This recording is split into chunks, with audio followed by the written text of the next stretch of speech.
Donald Trump has rolled out his recent budget proposal, and of course, it includes deep cuts to social programs and social safety nets, including Medicare and Medicaid.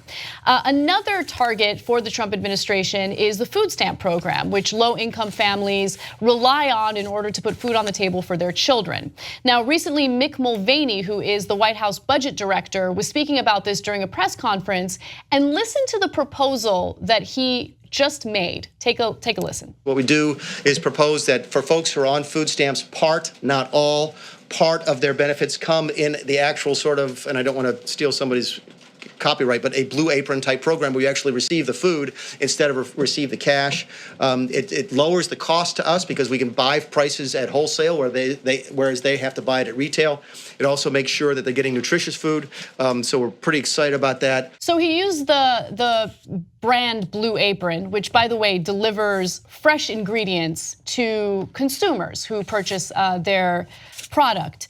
But that is not what would happen under the model that the Trump administration is proposing. Now, keep in mind that the Trump administration proposed cutting food stamps by $17 billion in 2019 and more than $213 billion over the next decade. So if you think that the government would deliver fresh, delicious food to people who need food stamps, of course, you'd be wrong. Under the Trump proposal, which the Agriculture Department has dubbed America's Harvest Box, all households receiving more than $90 per month in benefits, that's 81% of SNAP households overall, would begin receiving about half their benefits in the form of government-purchased, non-perishable food items. So what falls under the category of non-perishable food items? Are those fresh foods that are healthy and nutritious for people? No, of course not. It includes shelf-stable milk, juice, grains, cereal, pasta, peanut butter, beans, and canned meat, fruits, and vegetables. Only canned ones. Because canned meat,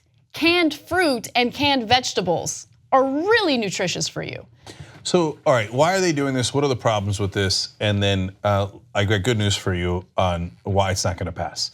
So it's a twofer on why they're doing this. One, they cut the budget, so they gave away all this money to the rich in their tax cuts, so they need to find the money somewhere, so they're gonna take it from the poor. You need $90 a month. $90 a month. $90 a month to feed your family. Yeah. Living high off the hog, right? Yeah, but they're gonna take that away from you. Everybody in the top 1% got a tax break of over $50,000 per year, okay? The rich get $50,000 a year. For you, they're gonna take away your $90 because they gotta make it up. Number two is, it's going to be crony capitalism. They're going to give it to whoever gives them more donations. They're going to say, you're going to get the government contract to give this food, okay? That's right. Now, they say, well, look, you could cut the price on all this food because at least we're buying it wholesale. Well, that seems to make some sense instead of retail, right?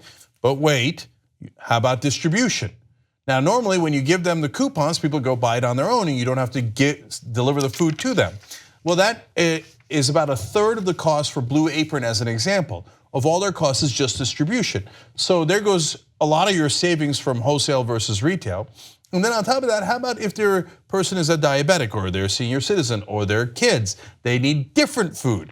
The logistics of trying to figure that out is a nightmare. And you know what that leads to? Government bureaucracy and big government. So it's not gonna work, it's gonna cost you more money, not less money. Now, is that why it's not gonna get passed? No. They do that for crony capitalism in a second, okay?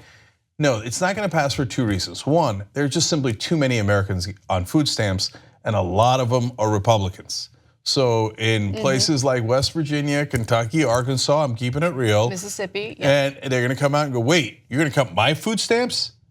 Then I got $1.50 extra on the tax cuts per week, but I just lost all this money in food stamps. I don't like that. Like they tried tolls in Texas and then people rebelled, right? And then the second and more important reason why it's not gonna pass, because you know who's against it? Walmart, Target, and all the other giant stores. A huge portion of their revenue comes from food stamp recipients. So they're already going after the government over this proposal. So normally you get your food stamp and you go to the Walmart, probably where you work, because they don't pay you enough for you to be able to live without food stamps, and then you spend the food stamps at Walmart. If the government sends you the food, then you can't shop at Walmart. Walmart is a giant lobbyist. Okay, they're going to send all their guys to lobby, and they're going to buy all those politicians and make sure they kill this bill. So that's my guess as to how it'll go down. But it is another terrible Republican trick to redistribute the wealth from the average and poor Americans to the very top.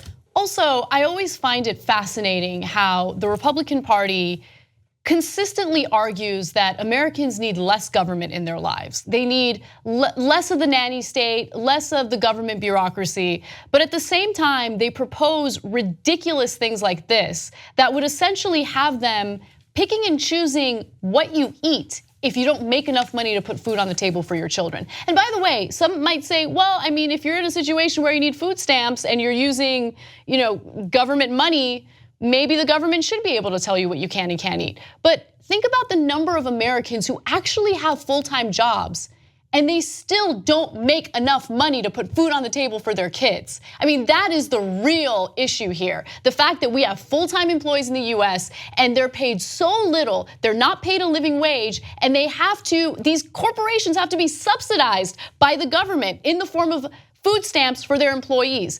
I mean, this system is so messed up. So all those millions of people, tens of millions of people that you see on food stamps, don't think that they're all sitting on their couches watching TV and they're lazy. A lot of them do have full-time jobs. That's right, and they still can't afford it. You just watched the video by the Young Turks, the home of the revolution. If you'd like to get the full show, come join us and become a member. tytnetwork.com/join.